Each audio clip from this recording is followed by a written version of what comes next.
चीजें बड़ी क्लियर कर देना चाहता हूं अगले 2-4 मिनट के अंदर, कोई गलतफहमी रहे ना, खुलकर बात कर लेते हैं। हमारे ऊपर पर्चे देने की औकात पॉलिटिशियंस की नहीं है। ये क्या बेचते हैं पर्चा देंगे हम पे? कमजोर लोग, बुजदिल। ये इमरान खान पर्चा करवाएगा, नवाज शरीफ करवाएगा, आसिफ जरदारी पर्चा करवाएगा हम पे। ये औकात है पर्चा देने की इनकी? भट्ट साहब नहीं करवा सकते ये। इनकी क्या जरूरत है कि हमारे ऊपर पर्चा करवाएं? पर्चा मेरे पे हो या मीर शकील पे हो, अरशद शरीफ पे हो या साबिर शाकिर पे हो, समी भाई पे हो या भट्ट साहब आपके ऊपर हो या जमीर भाई आपके ऊपर हो, ये नहीं करवा सकते पर्चा। ये जो पर्चा हमारे ऊपर होता है ना, बगावत का, गद्दारी का, इसके कॉपीराइट ही नहीं है पॉलिटिशियंस के पास। हर चीज के कॉपीराइट्स होते हैं ना। ये जो रियासत से बगावत का और गद्दारी का मुकदमा है, इसके कॉपीराइट इन सियासतदानों के पास नहीं है, वो इनके अब्बा जी के पास हैं, पाकिस्तान की एस्टेब्लिशमेंट के पास हैं कॉपीराइट्स। गद्दारी का पर्चा, बगावत का पर्चा, वो हम पे करवाएंगे। दुनिया के किसी मुल्क में ये पर्चे नहीं हो रहे, क्योंकि सब मुल्कों को इस बात का यकीन है कि उस मुल्क में रहने वाले शहरी उस मुल्क के वफादार हैं। सिर्फ पाकिस्तान के अंदर एस्टेब्लिशमेंट को इस बात का शक अभी बाकी है कि यहां पे गद्दार भी हैं और बागी भी हैं। क्यों शक करते हो? क्या मसला है आपका? ये कहना चाहिए, वो नहीं कहना चाहिए, सवाल ही तो पूछते हैं। हम करते क्या है? यानी अजीबो गरीब किस्म के स्टैंडर्ड्स पाकिस्तान में बनाए हुए हैं। मैं कुछ चीजें आपके सामने रख देता हूं। पाकिस्तान की एस्टेब्लिशमेंट से खुली खुली मैं सामने बात कर देता हूं। आप गैरों की जंग में हमें धकेल दें तो आप मुहिब्बे वतन हैं, और हम आपसे ये पूछें कि इतने सारे बंदे क्यों मारे जा रहे हैं, तो हम गद्दार भी हैं और बागी भी हैं। आप बंद कमरों के अंदर फैसले करें इस मुल्क के 22 करोड़ अवाम के, तो आप मुहिब्बे वतन हैं। हम आपसे पूछें कि उन फैसलों के नतायज पे नजर देखिए, बताएं कि ये हालात क्यों हुए, तो हम गद्दार हैं। आप पाकिस्तान में बार बार रजीम चेंज ऑपरेशंस करें, मुंतखब हुकूमतों को गिराएं, तो आप मुहिब्बे वतन हैं।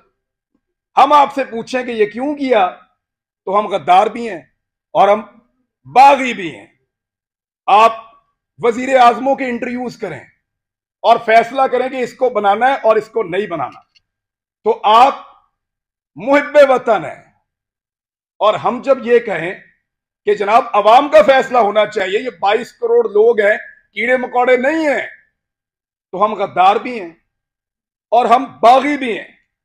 यानी आप बगावतों के और गद्दारियों के मुकदमे दर्ज करवाएं जो पूरी दुनिया में नहीं हो रहे। और जब हम आपको ये कहें कि क्या हम बागी हैं, तो उस पर भी हम बागी हैं, उस पर भी हम गद्दार हैं। यानी अजीबो गरीब किस्म का क्राइटेरिया बनाया हुआ है।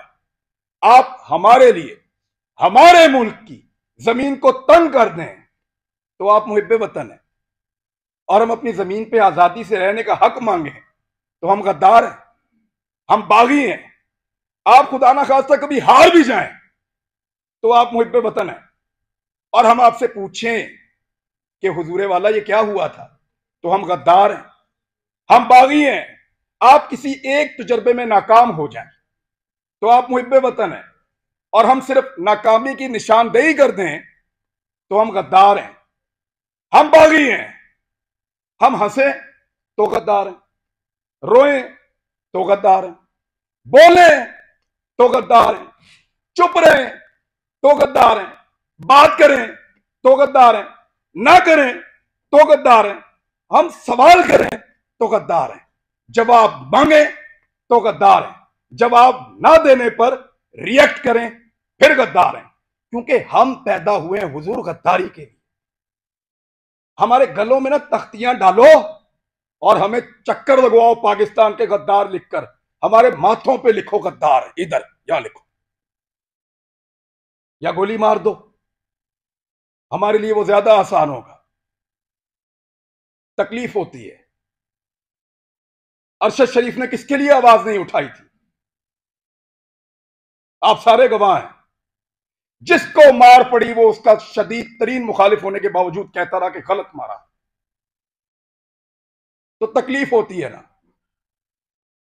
भट्ट साहब नाकामी थी हमारी, उसका हम पे एतबार खत्म हो गया। भट्ट साहब, उसको पता चल गया अब उसका बोझ नहीं उठा सकते, वो इसलिए मुल्क छोड़ के गया था। उन्होंने पता लग गया ताड़े तो गल उत्ते हुण, हम पे उसका एतबार खत्म हो गया था। तकलीफ होती है, चुप करके निकल लिया। इन्होंने मजाक उड़ाया उसकी तस्वीर दिखा दिखा कर,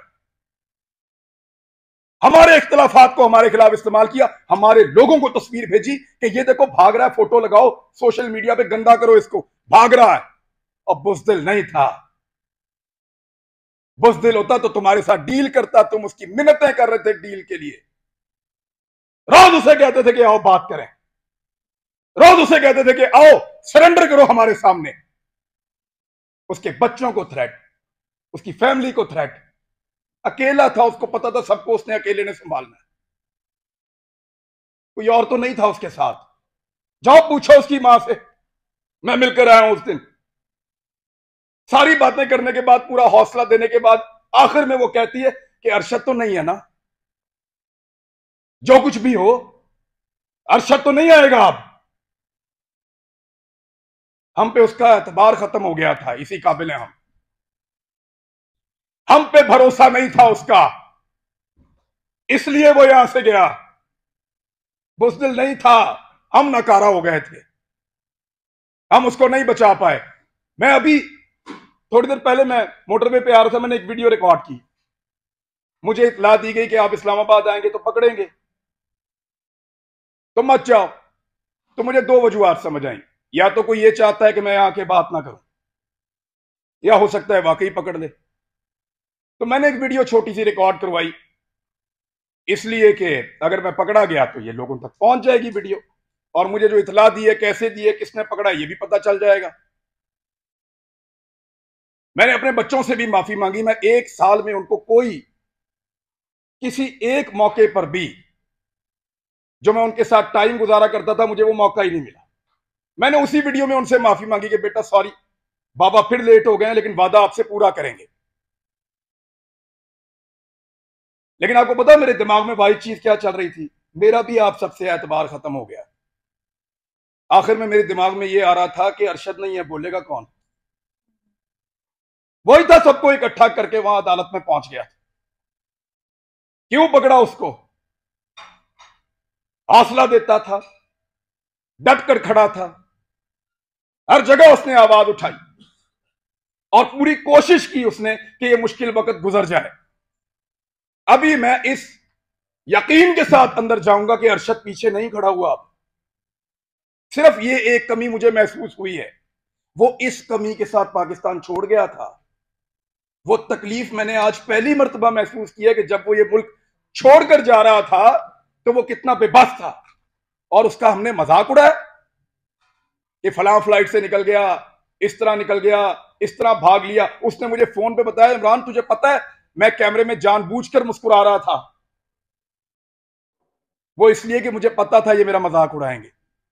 चीजें बड़ी क्लियर कर देना चाहता हूं अगले 2-4 मिनट के अंदर, कोई गलतफहमी रहे ना, खुलकर बात कर लेते हैं। हमारे ऊपर पर्चे देने की औकात पॉलिटिशियंस की नहीं है। ये क्या बेचते हैं, पर्चा देंगे हम पे? कमजोर लोग, बुज़दिल। ये इमरान खान पर्चा करवाएगा, नवाज शरीफ करवाएगा, आसिफ जरदारी पर्चा करवाएगा हम पे। ये औकात है पर्चा देने की इनकी? भट्ट साहब नहीं करवा सकते ये, इनकी क्या जरूरत है कि हमारे ऊपर पर्चा करवाएं? पर्चा मेरे पे हो या मीर शकील पे हो, अरशद शरीफ पे हो या साबिर शाकिर पे हो, समी भाई पे हो या भट्ट साहब आपके ऊपर हो या जमीर भाई आपके ऊपर हो, ये नहीं करवा सकते पर्चा। ये जो पर्चा हमारे ऊपर होता है ना, बगावत का, गद्दारी का, इसके कॉपीराइट ही नहीं है पॉलिटिशियंस के पास। हर चीज के कॉपीराइट्स होते हैं ना। ये जो रियासत से बगावत का और गद्दारी का मुकदमा है, इसके कॉपीराइट इन सियासतदानों के पास नहीं है, वो इनके अब्बा जी के पास हैं। पाकिस्तान की एस्टेब्लिशमेंट के पास है कॉपीराइट्स, गद्दारी का पर्चा, बगावत का पर्चा, वो हम पे करवाएंगे। दुनिया के किसी मुल्क में ये पर्चे नहीं हो रहे, क्योंकि सब मुल्कों को इस बात का यकीन है कि उस मुल्क में रहने वाले शहरी उस मुल्क के वफादार हैं। सिर्फ पाकिस्तान के अंदर एस्टेब्लिशमेंट को इस बात का शक अभी बाकी है कि यहां पे गद्दार भी हैं और बागी भी हैं। क्यों शक करते हो? क्या मसला है आपका? ये कहना चाहिए, वो नहीं कहना चाहिए, सवाल ही तो पूछते हैं। हम करते क्या है? यानी अजीबो गरीब किस्म के स्टैंडर्ड्स पाकिस्तान में बनाए हुए हैं। मैं कुछ चीजें आपके सामने रख देता हूं। पाकिस्तान की एस्टेब्लिशमेंट से खुली खुली मैं सामने बात कर देता हूं।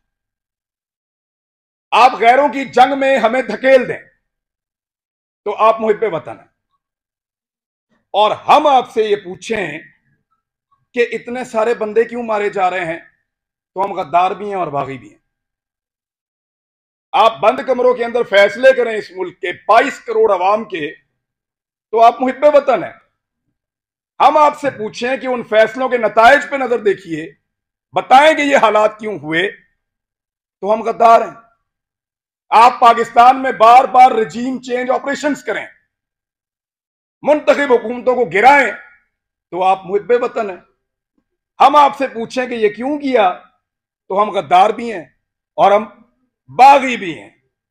आप वजीर आजमों के इंटरव्यूज करें और फैसला करें कि इसको बनाना है और इसको नहीं बनाना, तो आप मुहिब्बे वतन हैं।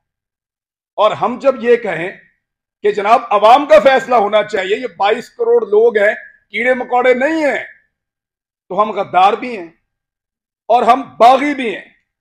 यानी आप बगावतों के और गद्दारियों के मुकदमे दर्ज करवाएं जो पूरी दुनिया में नहीं हो रहे। और जब हम आपको ये कहें कि क्या हम बागी हैं, तो उस पर भी हम बागी हैं, उस पर भी हम गद्दार हैं। यानी अजीबो गरीब किस्म का क्राइटेरिया बनाया हुआ है। आप हमारे लिए, हमारे मुल्क की जमीन को तंग कर दें, तो आप मुहिब्बे वतन हैं, और हम अपनी जमीन पे आजादी से रहने का हक मांगे, तो हम गद्दार हैं, हम बागी हैं। आप खुदा ना खास्ता कभी हार भी जाएं, तो आप मुहिब्बे वतन हैं। और हम आपसे पूछें कि हुजूरे वाला ये क्या हुआ था, तो हम गद्दार हैं, हम बागी हैं। आप किसी एक तजर्बे में नाकाम हो जाएं, तो आप मुहिब्बे वतन हैं, और हम सिर्फ नाकामी की निशानदेही कर दें, तो हम गद्दार हैं, हम बागी हैं। हम हंसे तो गद्दार हैं, रोएं तो गद्दार हैं, बोलें तो गद्दार हैं, चुप रहें तो गद्दार हैं, बात करें तो गद्दार हैं, ना करें तो गद्दार हैं, हम सवाल करें तो गद्दार हैं, जवाब मांगे तो गद्दार हैं, जवाब ना देने पर रिएक्ट करें फिर गद्दार हैं। क्योंकि हम पैदा हुए हैं हुजूर गद्दारी के लिए। हमारे गलों में ना तख्तियां डालो और हमें चक्कर लगवाओ पाकिस्तान के गद्दार लिखकर, हमारे माथों पे लिखो गद्दार, इधर या लिखो या गोली मार दो, हमारे लिए वो ज्यादा आसान होगा। तकलीफ होती है। अरशद शरीफ ने किसके लिए आवाज नहीं उठाई थी? आप सारे गवाह हैं। जिसको मार पड़ी वो उसका शदीद तरीन मुखालिफ होने के बावजूद कहता रहा कि गलत मारा। तो तकलीफ होती है ना। भट्ट साहब नाकामी थी हमारी, उसका हम पे एतबार खत्म हो गया। भट्ट साहब, उसको पता चल गया अब उसका बोझ नहीं उठा सकते, वो इसलिए मुल्क छोड़ के गया था। उन्हें पता लग गया ताड़े तो गल उत्ते हुण, हम पे उसका एतबार खत्म हो गया था। तकलीफ होती है, चुप करके निकल लिया। इन्होंने मजाक उड़ाया उसकी तस्वीर दिखा दिखा कर, हमारे इख्तिलाफात को हमारे खिलाफ इस्तेमाल किया, हमारे लोगों को तस्वीर भेजी कि ये देखो भाग रहा है, फोटो लगाओ सोशल मीडिया पे, गंदा करो इसको, भाग रहा है। और बुज़दिल नहीं था।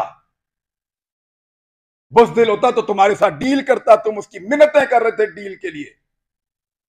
रोज उसे कहते थे कि आओ बात करें, रोज उसे कहते थे कि आओ सरेंडर करो हमारे सामने। उसके बच्चों को थ्रेट, उसकी फैमिली को थ्रेट। अकेला था, उसको पता था सबको उसने अकेले ने संभालना है। कोई और तो नहीं था उसके साथ। जाओ पूछो उसकी मां से, मैं मिलकर आया हूं उस दिन। सारी बातें करने के बाद, पूरा हौसला देने के बाद, आखिर में वो कहती है कि अरशद तो नहीं है ना, जो कुछ भी हो अरशद तो नहीं आएगा अब। हम पे उसका एतबार खत्म हो गया था, इसी काबिल है हम पे भरोसा नहीं था उसका, इसलिए वो यहां से गया। बुज़दिल नहीं था, हम नकारा हो गए थे, हम उसको नहीं बचा पाए। मैं अभी थोड़ी देर पहले मैं मोटरवे पे आ रहा था, मैंने एक वीडियो रिकॉर्ड की। मुझे इत्तला दी गई कि आप इस्लामाबाद आएंगे तो पकड़ेंगे, तो मत जाओ। तो मुझे दो वजूहात समझ आई, या तो कोई ये चाहता है कि मैं यहां के बात ना करूं, या हो सकता है वाकई पकड़ ले। तो मैंने एक वीडियो छोटी सी रिकॉर्ड करवाई, इसलिए कि अगर मैं पकड़ा गया तो ये लोगों तक पहुंच जाएगी वीडियो, और मुझे जो इतला दी है, कैसे दी है, किसने पकड़ा, ये भी पता चल जाएगा। मैंने अपने बच्चों से भी माफी मांगी। मैं एक साल में उनको कोई किसी एक मौके पर भी जो मैं उनके साथ टाइम गुजारा करता था, मुझे वो मौका ही नहीं मिला। मैंने उसी वीडियो में उनसे माफी मांगी कि बेटा सॉरी, बाबा फिर लेट हो गए हैं, लेकिन वादा आपसे पूरा करेंगे। लेकिन आपको पता मेरे दिमाग में वाही चीज क्या चल रही थी? मेरा भी आप सबसे एतबार खत्म हो गया। आखिर में मेरे दिमाग में यह आ रहा था कि अरशद नहीं है, बोलेगा कौन? वही था, सबको इकट्ठा करके वहां अदालत में पहुंच गया था। क्यों पकड़ा उसको? हौसला देता था, डट कर खड़ा था, हर जगह उसने आवाज उठाई और पूरी कोशिश की उसने कि यह मुश्किल वक्त गुजर जाए। अभी मैं इस यकीन के साथ अंदर जाऊंगा कि अरशद पीछे नहीं खड़ा हुआ। अब सिर्फ ये एक कमी मुझे महसूस हुई है, वो इस कमी के साथ पाकिस्तान छोड़ गया था। वो तकलीफ मैंने आज पहली मर्तबा महसूस की है कि जब वो ये मुल्क छोड़कर जा रहा था तो वो कितना बेबस था, और उसका हमने मजाक उड़ाया कि फलां फ्लाइट से निकल गया, इस तरह निकल गया, इस तरह भाग लिया। उसने मुझे फोन पे बताया, इमरान तुझे पता है मैं कैमरे में जानबूझकर मुस्कुरा रहा था, वो इसलिए कि मुझे पता था ये मेरा मजाक उड़ाएंगे।